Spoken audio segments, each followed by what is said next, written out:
Hello नमस्कार दोस्तों, स्वागत है आप सभी का सीखने के इस श्रृंखला में। तो हम लोग सीख रहे थे मैथमेटिक्स जो क्लास 9 का है, उसका कर रहे थे अध्याय संख्या 1, जिस चैप्टर का नाम है संख्या पद्धति अर्थात नंबर सिस्टम।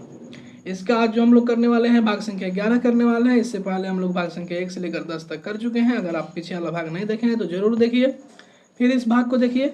जैसा कि आपको पता है कि पिछले भाग में हम सबने वास्तविक संख्याओं पर संक्रियाएं अर्थात उसका जोड़ घटाव गुना भागा कैसे करते हैं। आपको पता है कि वास्तविक संख्याएं में दो प्रकार की संख्या आती है, एक परिमेय संख्या और एक अपरिमेय संख्या।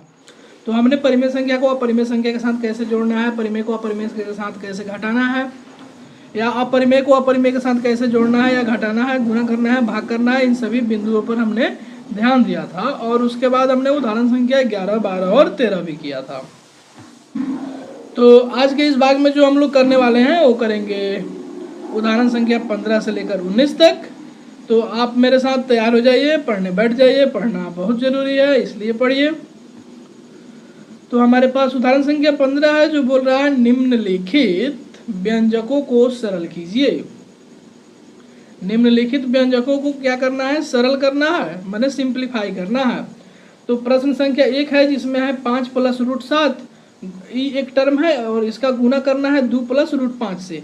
तो इसके पहले हम ए वाला कुछ टर्म बताए थे, a प्लस अगर √b रहे और फिर c प्लस √d रहे, तो इसका गुना हम कैसे करेंगे। तो इसका गुना इससे करते हैं, फिर इसका इससे करते हैं, फिर इसका गुना इससे और फिर इसका गुना इससे। तो ऐसे ही एक गुना होगा और लिख देंगे। तो देखो ये कैसे करेंगे, 5 + √7 गुना 2 + √5। अब 5 में 2 से गुना करेंगे तो कितना आएगा 10, प्लस 5 में √5 से गुना करेंगे तो 5 √5 आएगा। जब परिमेय में अपरिमेय से गुना करते हैं तो परिमेय वाला बाहर, अपरिमेय वाला रूट के अंदर लिख देंगे तो √5 हो गया ना। तो 5 √5 यहाँ हम डॉट लगा देंगे। अब देखो इसका 5 वाला से गुना हो गया। अब 7 से करेंगे, √7 में 2 से करेंगे तो कितना आएगा 2 √7। जो बाहर संख्या उसको पहले लिखेंगे, जो रूट वाला है उसको बाद में लिखेंगे, ठीक है। इसको ऐसे भी लिख सकते हैं कि √7 × 2, लेकिन कई बार क्या होता है कि ये लगता है कि रूट 2 पर भी है, इसलिए 2 को बाहर लिख लेंगे, उसके बाद रूट वाला संख्या लिखेंगे, ठीक है। तो 2 √7 हो गया। अब देखो √7 में √5 से गुना करना है तो ये क्या हो जाएगा, जोड़ा है तो जोड़ √7 गुना 5, तो ये कितना बन जाएगा √35। कोई संख्या इसमें सेम नहीं है, √35 में √7 वाला को नहीं जोड़ सकते हैं, √5 वाला को भी नहीं जोड़ सकते हैं, 10 तो इसे भी नहीं जुटेगा। तो इतना ही हमारा क्या हो जाएगा, इसका आंसर हो जाएगा। तो देखो यहाँ पे जो इतना टर्म है यही हमारा क्या हो गया, आंसर हो गया। अब देखो ध्यान से कि हमारे पास जो था 5 √5 घटाओ इंटू 5 माइनस √5, तो इसका सिंपल फॉर्मूला क्या होता था, a² माइनस b होता था। अगर a प्लस √b है इंटू a माइनस √b है, तो इसका फॉर्मूला अभी हमने डिराइव किया था इसके पिछले वाले भाग में। तो a² माइनस b होता था, तो इसको हम डायरेक्ट फार्मूला पर लगाएंगे और लिख देंगे। देखो x², सिंपल देखो तो a + b है, a माइनस b है, तो इसका फार्मूला क्या होता है a² माइनस b²। जब आप गुना करोगे तो इतना ही आएगा। तो इसमें a² माइनस b² कर दिया गया है। b के जगह पर कितना है √5 है, तो √5 का स्क्वायर, ये स्क्वायर से रूट कैंसिल, तो ये हो गया 5 का स्क्वायर करेंगे तो 25, और ये कितना बच जाएगा, ये स्क्वायर से रूट कैंसिल, तो बच गया है केवल 5। तो 25 को में से 5 को घटा देंगे तो कितना आ जाएगा 20। तीसरा है कि √3 + √7 का होल स्क्वायर करना है, तो a² + 2ab + b² पर लगाएंगे इसको और लिख देंगे। तो √3 का स्क्वायर मैंने a का जगह √3 है तो √3 का स्क्वायर, b का जगह √7 है तो √7 का स्क्वायर, और फिर 2 √3 और √7। फिर इसको हल करेंगे तो √3 का स्क्वायर करेंगे तो क्या होगा, स्क्वायर से रूट कैंसिल, तो बच जाएगा केवल 3, तो यहाँ 3 लिख दिए। अब देखो √3 √7 में गुना करेंगे तो अंदर अंदर तो गुना होता है रूट में, तो 3 × 7 = 21, तो √21, 2 है बाहर तो 2 जोड़ √7 का स्क्वायर करेंगे, फिर यहाँ भी स्क्वायर से रूट कैंसिल, तो ये बच जाएगा 7। तो ये कितना हो जाएगा, देखो जो परिमेय वाला है उसको एक साथ कर देते हैं, अर्थात 3 और 7 कितना हो जाएगा 10, अपरिमेय को एक साथ प्लस 2 √21, तो ये हमारा बन गया। चौथा देखो है कि √11 माइनस √7 इंटू √11 प्लस √7, ये भी वैसा ही है, a + b और a माइनस b के फॉर्म में ही है। तो a² माइनस b² करेंगे तो कितना हो जाएगा √11 के स्क्वायर माइनस √7 का स्क्वायर। तो ए रूट से स्क्वायर कैंसिल, ए रूट से कैंसिल, तो ये बच गया 11 घटाओ 7, तो 11 को में से 7 बचाएगा तो कितना बचेगा, 4 को बचेगा। आया समझ में। अब देखो उदाहरण संख्या 16 है जो बोल रहा है कि 1/√2 के हर का परिमेयकरण करें। अब देखो यहाँ पे जो √2 है ये अपरिमेय संख्या है, तो इसको बोल रहा है कि हर में अपरिमेय संख्या नहीं होना चाहिए, अर्थात तो परिमेय संख्या होना चाहिए। हर में किस प्रकार की संख्या होना चाहिए, परिमेय संख्या होना चाहिए।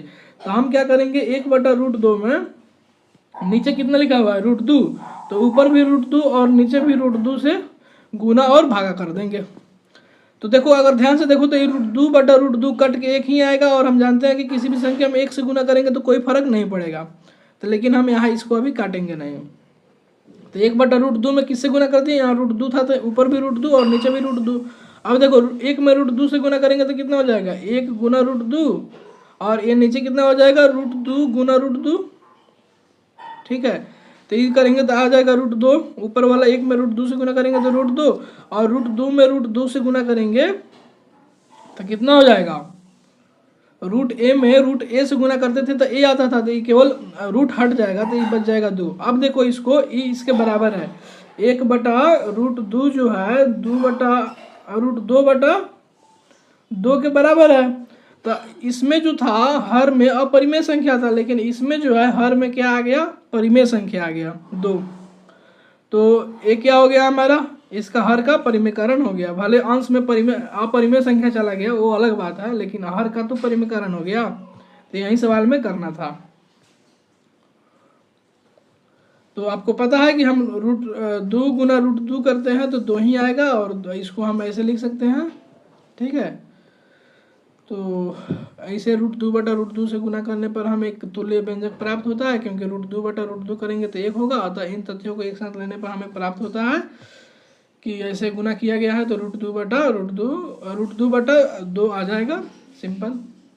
वैसे ही देखो उदाहरण संख्या 17 है जो बोल रहा है कि 1/2 + √3 के हर के परिमेयकरण करें। तो देखो अगर नीचे में अगर इस तरह के कुछ टर्म मिल जाए a + √b के, तो इसका जब परिमेयकरण करेंगे तो नीचे से कैसे लेंगे, a - √b का टर्म लेंगे। परिमेयकरण करने के लिए गुना किससे करेंगे, a - √b, फिर पूरा कट जाएगा, 1 ही आएगा, 1 से गुना करें भागा करें कोई फर्क नहीं मिलेगा। तो देखो a - √b, तो यहाँ पे अगर प्लस रहेगा तो ये माइनस लगाएंगे यहाँ पे, तब a² - b² के फॉर्म में करेंगे तो ये बन जाएगा a² और √b वाला ये हो जाएगा b, √b और √b गुना करेंगे तो b, और ऊपर हो जाएगा a - √b। तो देखो ये जो आ गया अब रूट तो खत्म हो गया ना, तो ये परिमेयकरण इसका हो जाएगा। इसे अगर 1/a - √b के फॉर्म में कोई रहे अगर संख्या, तो उसको प्लस वाले के साथ करेंगे, a + √b बटा a + √b। अब फिर जब इसका गुना करेंगे, यहाँ पे बराबर नहीं रहेगा, गुना रहेगा, तो ये कट के 1 ही हो ही जाएगा, कोई फर्क नहीं पड़ेगा। अब देखो इसका जब इससे गुना करेंगे नीचे वाला का नीचे से, तो ये बन जाएगा फिर a² घटा b, क्योंकि x + y into x - y के फॉर्म में है, तो इसका फॉर्मूला क्या होता था, x² घटा y²। तो यहाँ पे जो x की जगह है a है और y की जगह है √b, तो जब वैल्यू रखेंगे तो ये हो जाएगा a², ये होगा √b का ऐसे स्क्वायर, दोनों स्क्वायर का टर्म में आ गया, इसके ये कट जाएगा तो केवल यहाँ a² घटाओ b बचेगा। तो ये समझ में आया। तो चलो वैसे ही इसका यहाँ पे परिमेयकरण किया गया है, देखते हैं। इसके लिए हमें ऊपर दी गई सर्व समीकरण 4 का प्रयोग करते हुए 1/2 + √3 को 2 - √3 से गुना करने और भाग देने पर हमें प्राप्त होगा। ये देखो यहाँ प्लस है तो ये माइनस बीच में लगाकर गुना भाग कर दिया गया है, तो ए सिंपल हो जाएगा, 2 का स्क्वायर 4 हो जाएगा, √3 का स्क्वायर करेंगे तो 3 हो जाएगा, मानो 4 में 3 गया 1 हो जाएगा, ऊपर कितना था 2 घटाओ √3, तो 2 घटाओ √3 बटा 1 हो जाएगा। तो इसका हर का परिमेयकरण इस प्रकार से होगा।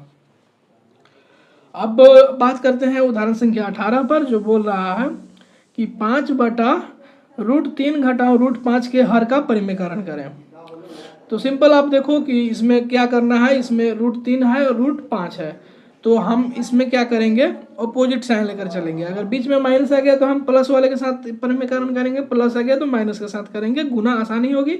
गुना करने के बाद जो आएगा स्क्वायर के फॉर्म में आएगा, जो आपका जो रूट है खत्म कर देगा। तो यहाँ हम ऊपर दी गई सर्व समीकरण 3 का प्रयोग करते हैं। मैंने ये जो पहले लिखा हुआ था किताब में देखिएगा तो सर्व समीकरण लिखा हुआ है, सबका सोर्स NCERT बुक है क्लास 9th।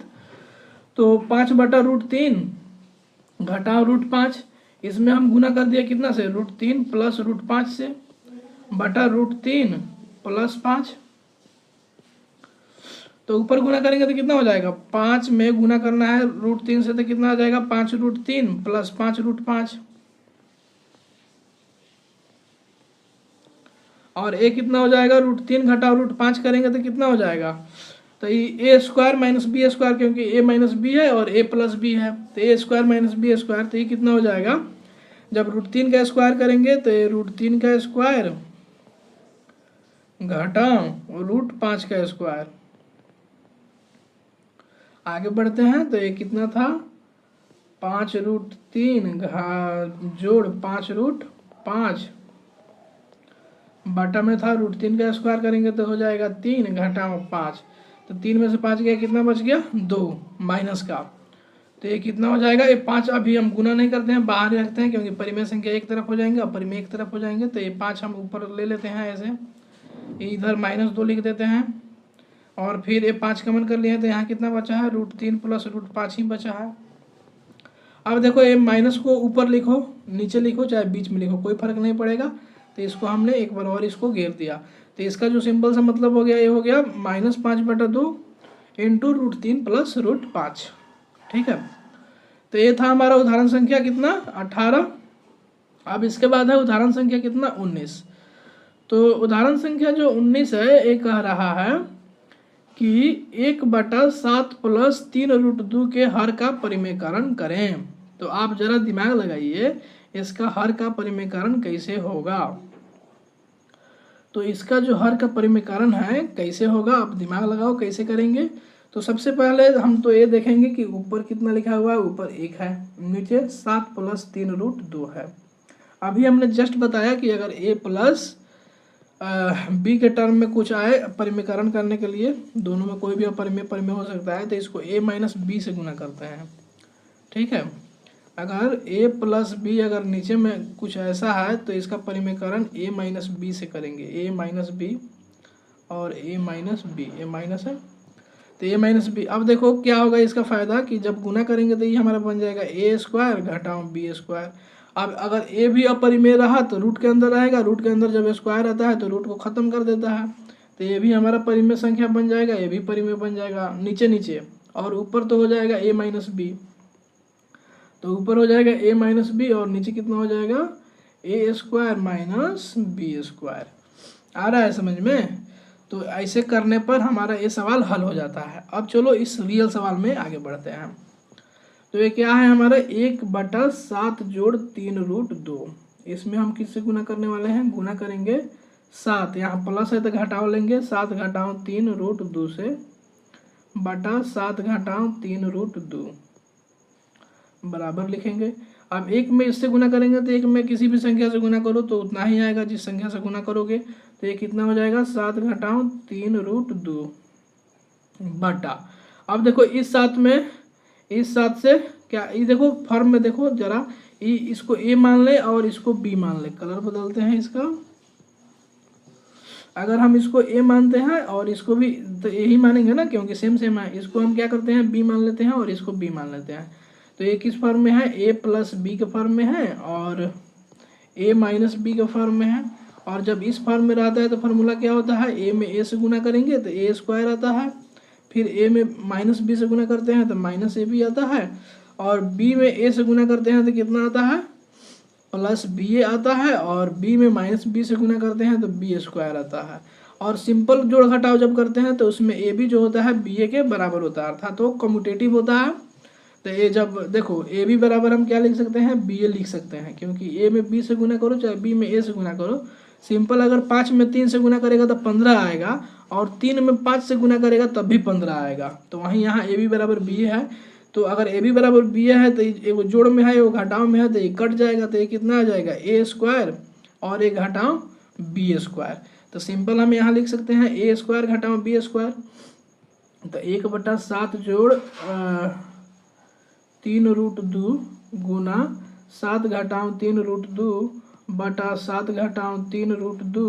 जब इसको गुना करेंगे तो ऊपर हो जाएगा 7 घटाव 3√2 और नीचे कितना हो जाएगा, a² घटाव b², अर्थात 7 का स्क्वायर घटाओ 3√2 का स्क्वायर। अब देखो ऊपर तो इतना ही रहेगा, 7 घटाओ 3√2 बटा इस 7 का स्क्वायर करेंगे तो कितना हो जाएगा 49, और 3√2 का स्क्वायर करेंगे तो कितना होगा, पहले 3 का स्क्वायर करेंगे तो ये कितना आएगा, घटाओ है तो घटाओ 9, और फिर 3 का स्क्वायर करेंगे तो 9। 3 का स्क्वायर करना है तो ये नहीं कि 3 में 2 से गुना कर देना है, नहीं, स्क्वायर का मतलब होता है उसी संख्या में उसी संख्या से गुना करना, सेम। तो यहाँ 3 में जब 3 से गुना करेंगे तो 9 आएगा, और √2 में फिर √2 से ही गुना करेंगे तो कितना आएगा बताओ, 2 आएगा, आएगा ना। √2 में √2 से गुना करेंगे क्योंकि इसका भी तो स्क्वायर करना है ना, तो √2 में जब √2 से गुना करेंगे तो 2 आएगा। तो जब इसका गुना करेंगे तो कितना हो जाएगा, 9 के पहाड़ा कितना बार पढ़ेंगे, 2 बार, तो 18 आ जाएगा। तो 49 में से 18 घटाना है तो कितना आएगा, 7 घटाओ 3√2 बटा 49 घटाओ 18, 49 में से 18 घटाएंगे और लिख देंगे, तो 9 में से 8 गया 1, और 4 में से 1 गया 3, तो 7 घटाओ 3√2 बटा 31 हो जाएगा हमारा सही आंसर। तो यही यहाँ पर लिखा हुआ है, देखो गुना कर दिया सिंपल, तो 7 घटाओ 3√2 बटा 49 घटाओ 18 आ गया। तो ये कितना हो गया, 7 घटाओ 3√2, अब बटा ये जब घटा दिए तो 31, ई वाला पार्ट अब परिमेय है, ये परिमेय है, 7 और 31 परिमेय है। तो इसमें अगर आप ध्यान से देखोगे तो जितने हर वाले में आ रहे हैं, हर मतलब ये होता है ना अंश बटा हर, जो नीचे लिखा हुआ रहता है उसको हर बोलते हैं, कुल हिस्सा को हर बोलते हैं, और जितना हिस्सा उसमें ऊपर लिखा हुआ रहता है उसको अंश बोलते हैं, ठीक है। तो ये अंश बटा हर, तो ये जो हर में अभी शुरू में यहाँ पे आपको अपरिमेय संख्या दिख रहा था, इसका हो गया है परिमेयकरण, अर्थात नीचे अब दिखेगा आपको परिमेय, ऊपर भले अपरिमेय हो जाएगा कोई बात नहीं है, लेकिन नीचे आपको परिमेय दिखेगा। तो आप यहाँ तक बने रहें। तो अगले भाग में हम जो देखेंगे वो देखेंगे प्रश्नावली 1.4, जो इन्हीं सब पर आधारित है, और आपसे जल्द मिलेंगे अगले भाग में। तब तक आपका बहुत बहुत धन्यवाद, मिलते हैं आपसे अगले भाग में फिर। जय हिंद।